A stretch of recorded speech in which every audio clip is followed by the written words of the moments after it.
Hello, welcome to Painting with Jasmine Rampillard. I'm Jasmine, and today I'm going to be experimenting with salt effects.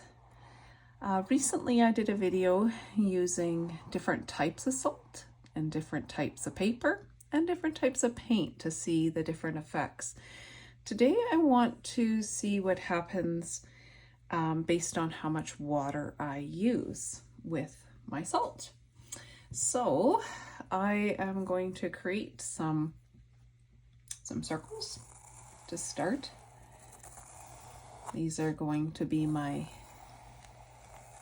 swatches of color where I will apply the salt.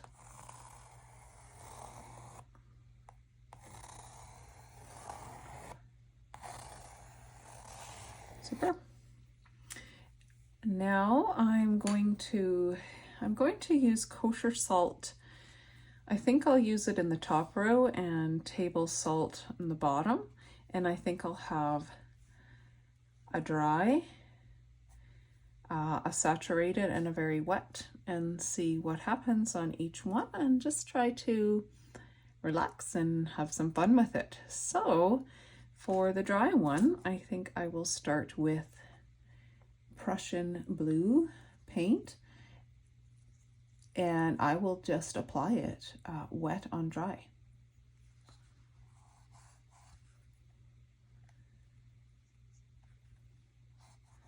So I have not wet the paper first. I'm simply putting wet paint onto dry paper. There we go. And now I'm going to take my kosher salt. It has some nice large grains of salt, larger at least than table salt. And I'm going to sprinkle this from a distance so that it sprinkles out so that some of the granules separate. I don't really want them in a big clump. All right, so there we go. And I'll let that take its effect. And now I am going to wet this a little circle.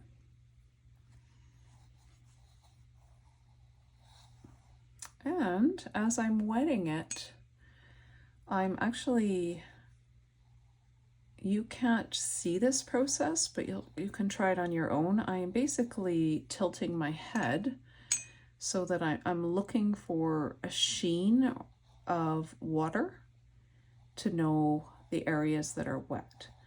And once I see that this circle area has a sheen from the reflection of the light, then I will know that it's saturated. I've also noticed that my paper is beginning to rise upwards, and what's happening is that the cotton in the paper is absorbing this water.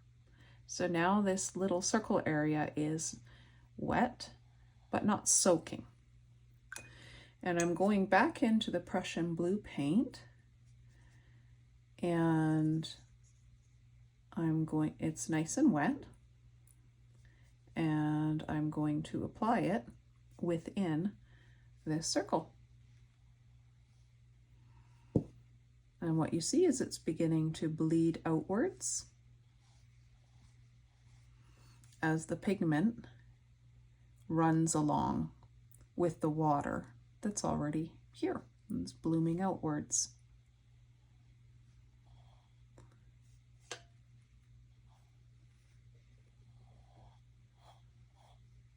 There we go. That's nice and wet, full of paint. Clean off my brush, and again I'm going to reach into my kosher salt and sprinkle from a distance.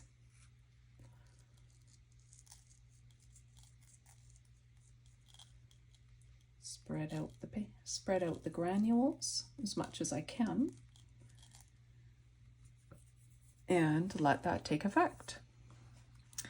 For my last one, again, I'm going to add water here. This time, I am putting quite a lot of water. I'll see if I can zoom in for you to see this. There we go. Try to move my board down as much as I can. So not only am I wanting the water to saturate into the paper for the cotton to soak it up, but I am actually leaving more puddles on top. So I don't just see a sheen, I actually see some puddles. So it's very wet. And now I'm going back into that Prussian blue, and I'm going to put some wet paint, and you can see it's running into the puddles. And I'll spread it out a bit, as I've done before. There we go.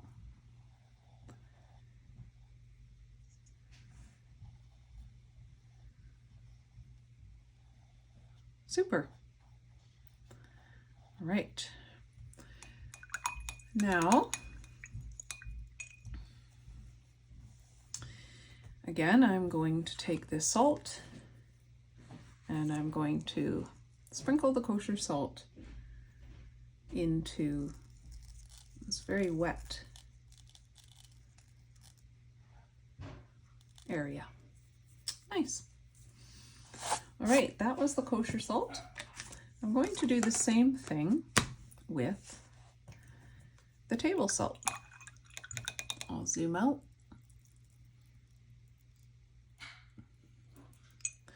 All right, so this was wet on dry first. There's my wet paint. Lots of beautiful Prussian blue. And I'm applying that wet paint onto this dry paper.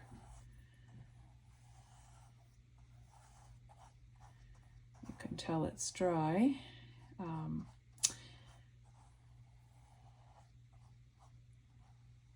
There's ragged edges. That's where the tooth of the paper, we can see it. Okay, so now I'm going to add a little bit of this household salt or table salt, and I'll just show you how small these grains are.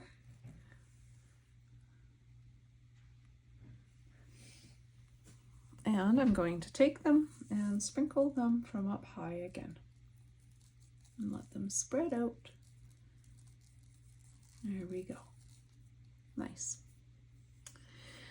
And then I'm going to wet this center. First I need to remove any salt that landed on it and get it nice and wet.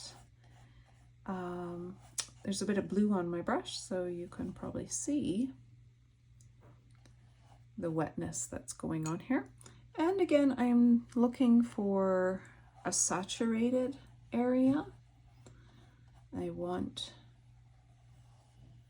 this paper to soak up some of this water, and I want there to be a sheen. So I tilt my head and I can see a bit of the sheen. Now I'll take my salt and sprinkle it.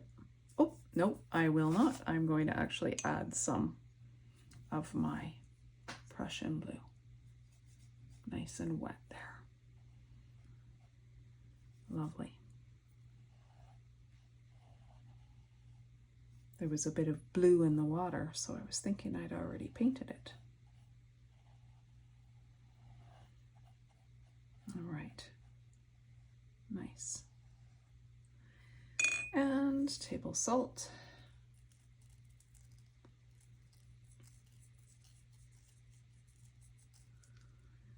Lovely. And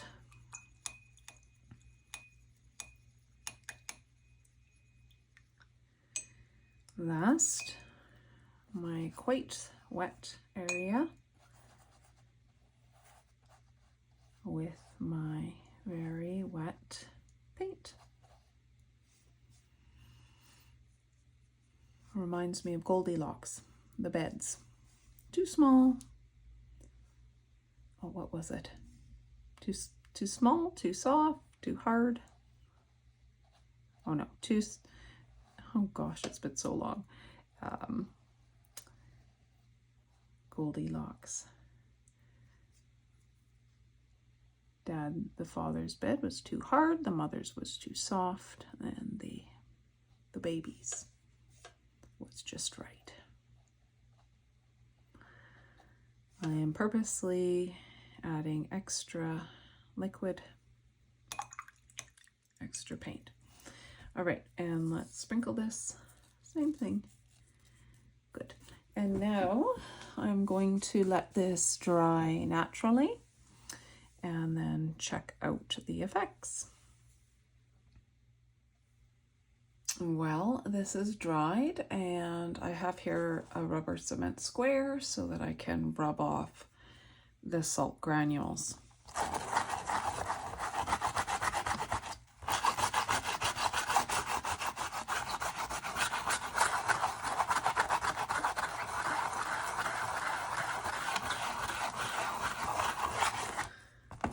right, I'm just going to dump that into the garbage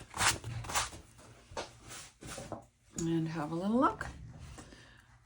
All right, so up top, if you remember, was the kosher salt, and this was dry on wet. And what we see here is some nice little small little blossoms of white crystal-like effects. And here we have the same salt, kosher salt, wet on wet, and we have quite enlarged white blooms or blossoms. You can see some of the residue of the salt left behind. And here we had very wet on very wet. And you can see how a lot of the salt effects have run together. Yet some similarities down here. And this was with the table salt, and here is dry on wet, and again quite small little crystallized effects, similar to here, although the kosher salt's a little bigger. The table salt's a little smaller. The table salt wet on wet, again, just a little bit smaller than the kosher salt. And the very wet on wet, well, you can see that there's not much of a separation between each of the little white crystallized shapes. So it all kind of ended up blending together. When I use salt for snow effects, I most often go with wet on wet, where I don't have puddles. I just have a sheen of water that's saturated into my paper. However, in saying that, there would be times where it'd be really nice to have these smaller ones. And so dry on wet could work as well, as long as you, wet on dry. I put dry on wet. That needs to be adjusted. It was wet paint on dry paper.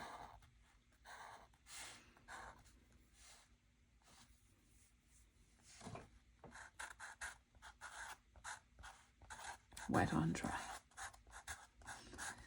There we go. I think that this would be quite nice for some snow effects.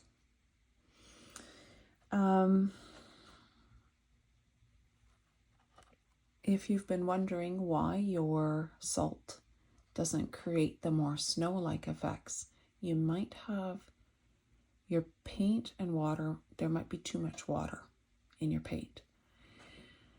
Or if the salt doesn't really create much of an effect at all, there might be too little water.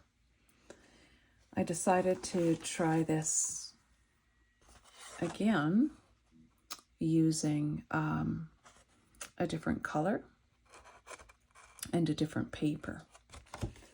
So this is my Arches cold press paper, and this is the Strathmore.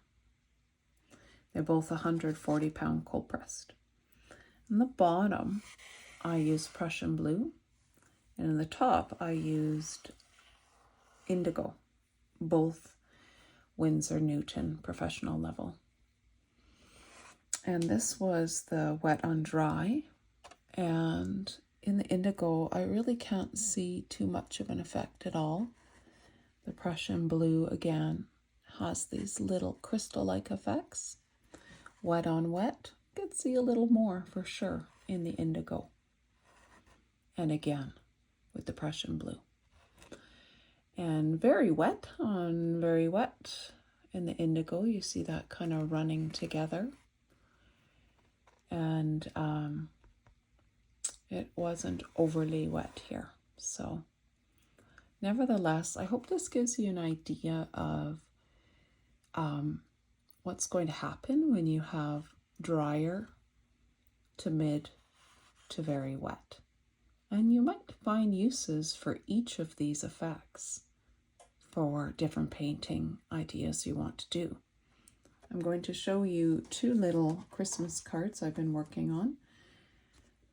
In this one, I used kosher salt on Prussian blue paint, wet on wet, and I love the snow or star effects I get here. In this one, again, I used kosher salt, wet on wet, and again, I get this beautiful kind of like light snowflake effects, which I was aiming for. So have fun experimenting with salt, and I hope you enjoyed this time together. Happy being creative. All the best. Bye for now.